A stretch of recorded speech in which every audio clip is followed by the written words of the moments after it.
Hey there, everybody.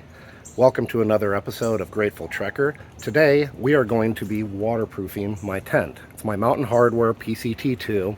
I've had it for 20 years. I've taken it on hundreds of trips, and it has never failed me until the last time I went on a trip. And I got a significant rainstorm, and it leaked like crazy. So, let's go get this done. I got the rain fly, got a rubber glove.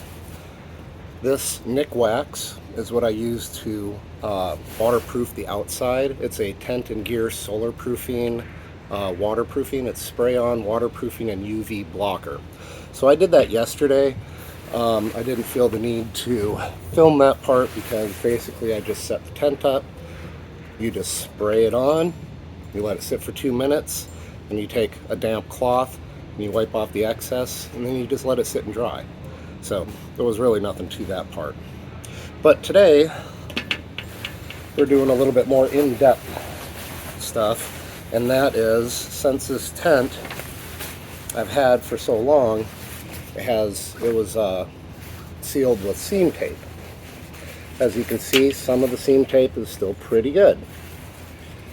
Some of it is not.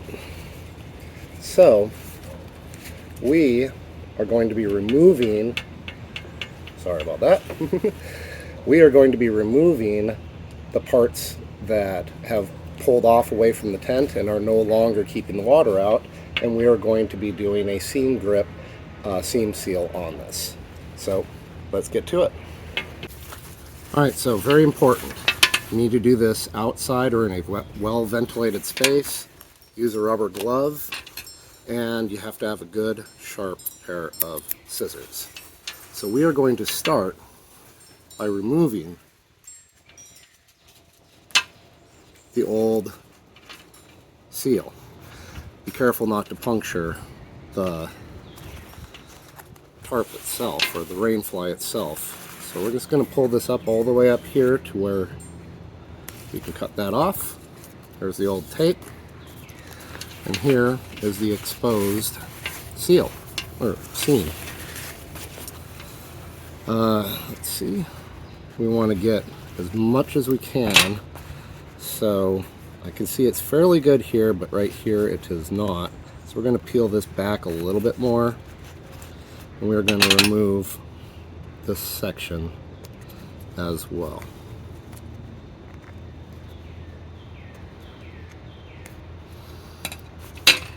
Now, I have this section here, which I would be able to start seam sealing right now.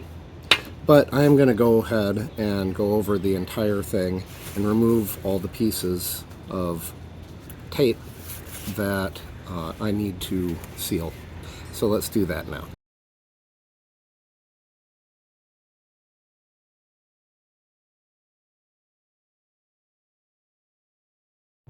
Alright, it's important to note that just because you have a bubble in part of the seam on the tape doesn't mean that all of it is bad. So you can leave sections. Like, I cut this section out, this section's good. There's a bubble here. Since they're so close, I'll probably just remove this whole thing, considering there's bubbles here too. See the bubble? But when you get other sections like this, still perfectly fine. It's got a small bubble right here, so I'm going to leave all this and just take this little bit out. See? Watch. So you just kind of get up underneath it and expand that bubble to where you want to remove. So I'm going to remove it to, there's a little one there, so I'm going to remove it to there and to there. So now, very carefully remove this section of tape.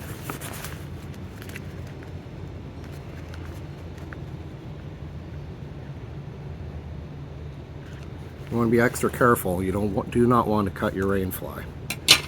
So now I have a piece that's fine, and the part that was going to potentially leak, I'm going to seam seal, just like that. This is how you maintain the longevity of your equipment. I like buying new equipment, but I also like maintaining the equipment I have, especially the equipment that has proven its value over time, and I just simply like the product. So doing maintenance on your stuff especially your tents for waterproofing, is very important. So get out there and do it. Alright, I think I got the tape off that I want. I decided that most of the seams were where the tape was just a little too far gone. There were too many little bubbles, micro bubbles along the seams, so I ended up just removing all the tape. That just means I got more seam sealing to do than I initially thought I would, but that's okay. If you're gonna do it right. I missed a spot. So I decided to spray this section of my tent right here, because when it leaked through the fly, it also leaked through here. And so since I didn't film the spraying and wiping, basically you just spray it all over. You see all this excess. You're just gonna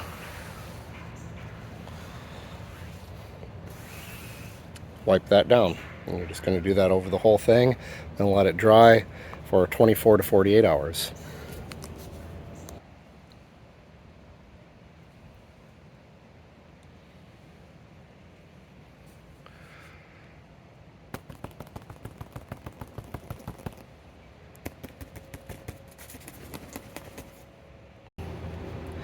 Got my seam grip, paintbrush, rubber glove, and we're going to get started. Now you probably say, why didn't you do these little bits? I suppose I could. They're right here at the bottom where it latches in. It's far away from the tent body. I'm not really worried about these little spots here. So we are going to open this as such.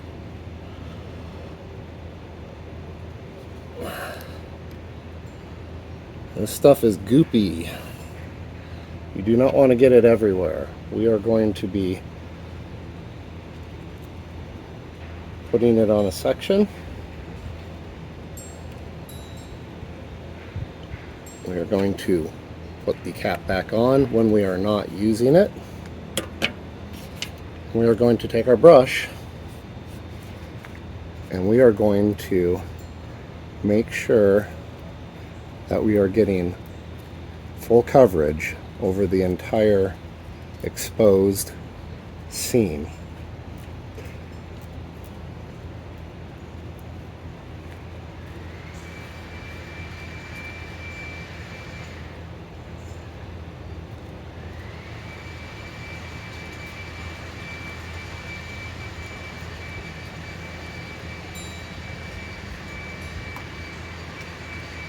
Sorry, the table's a little wonky.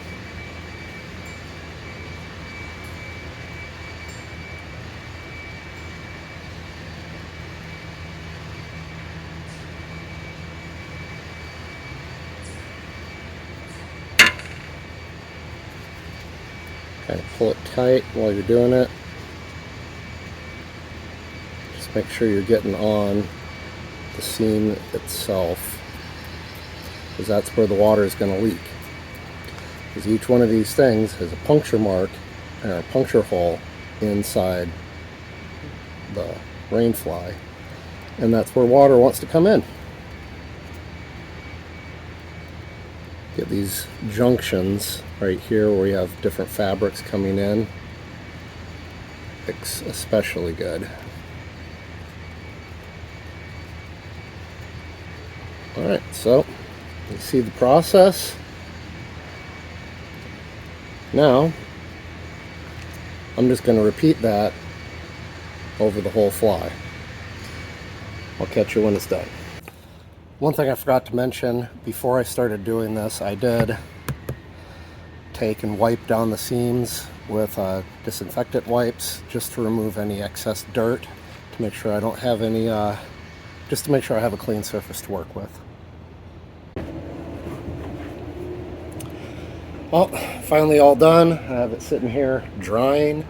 Once it's not so tacky, I'm going to put it back on the tent and just kind of let it keep air drying for probably a good 48 hours. And I'm done. I did have to go out and get a second tube of seam grip, but I underestimated how many seams I had to do. But it was worth doing, and I'm glad I did it. So if you found any value in this, please hit that like button and think about adding a comment of you think this was helpful, or if you've done this before and you have some tips on how to do it better than I did, please feel free. I'm no expert, but I wanted to have my gear ready to go. So with that, have a grateful day.